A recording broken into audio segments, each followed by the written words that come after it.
Piala Borneo dulu meriah kot. Tapi kenapa sekarang dah tak ada dah?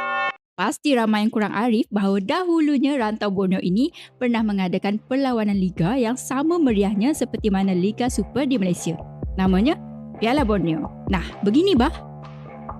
Sejarah Piala Borneo ini boleh dijejaki sejak daripada selepas Perang Dunia Kedua lagi. Pada sekitar tahun 1946, kejohanan ini digelar The Borneo Football Championship yang pada asalnya hanya disertai oleh pegawai pemerintahan kolonial British setelah mereka mengambil alih Sabah daripada syarikat Borneo Utara British. Ia kemudiannya disertai oleh pegawai pemerintahan kolonial British daripada Sabah, Sarawak dan Brunei bagi mengeratkan kerjasama dan hubungan sesama pegawai British. Namun, sekitar tahun 1962, kejohanan ini dinamakan semula sebagai Piala Borneo. Usaha ini diterajui oleh Archie McCorkindale, Presiden pertama Persatuan Bola Sepak Amatur Sarawak. Pasukan dari Sarawak, Kuching Wanderers FC, dikatakan menjadi perintis kepada kejohanan yang dijenamakan semula ini. Piala ini disertai oleh pasukan daripada Brunei, Sabah, pada ketika itu dikenali sebagai North Borneo dan Sarawak. Format Liga Piala Borneo ini adalah berdasarkan perlawanan timbal balik. Pertandingan pertama bermula di Kuching pada Oktober 1960. Pada ketika itu, Sarawak menewaskan Sabah 7-1 dalam perlawanan di mana Sabah menjaringkan 3 gol sendiri. Walaupun Sabah kelihatan tidak bernasib baik pada awalnya, mereka akhirnya menjadi pasukan paling berjaya dalam sejarah pertandingan Piala Borneo ini. Boleh bah kalau kau.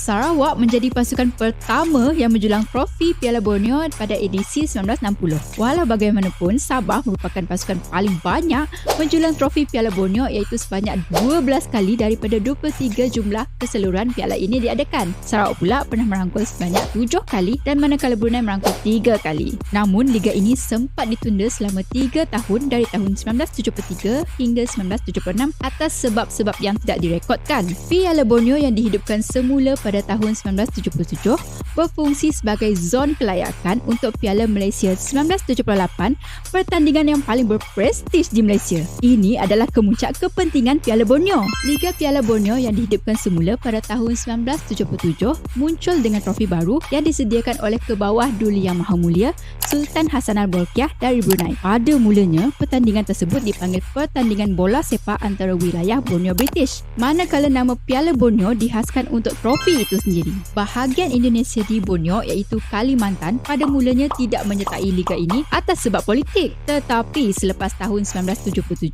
percubaan telah dibuat untuk mengintegrasikan pasukan Indonesia ke dalam Liga Piala Borneo ini. Kalimantan telah dijemput untuk edisi 1985 dan 1986. Namun, selepas pembatalan edisi 1986, Kalimantan tidak lagi berminat untuk menghantar pasukannya. Mulai tahun 1979 dan seterusnya, ketiga-tiga Brunei, Sabah dan Sarawak akhirnya diserap sepenuhnya ke dalam Liga Malaysia. Sejak daripada itulah kepentingan Piala Borneo semakin terhakis apabila pasukan Borneo bertemu antara satu sama lain dalam saingan Liga Malaysia. Sayangnya, Piala Borneo ini dimansuhkan pada tahun 1989 akibat kegagalan mencapai kata sepakat dengan Persatuan Bola Sepak Malaysia FAM untuk menyertai Liga Semi Pro. Brunei menjadi pasukan terakhir yang merangkul Piala Borneo pada edisi tahun 1988. Meskipun terdapat usaha daripada legenda bola sepak Sabah, Scott Lorenzo, untuk menghidupkan semula Piala Borneo ini, namun pelaksanaannya hanya tertumpu kepada pasukan remaja saja. Antara alasan-alasan kegagalan untuk menghidupkan liga ini di peringkat pemain matang adalah disebabkan tak ada penaja. Bukan tu je, jadual pemain pasukan Brunei yang padat kerana pertembungan jadual dengan Liga Singapura yang mereka sertai juga membatutkan usaha ini. Jasa Piala Borneo ini sememangnya telah berhasil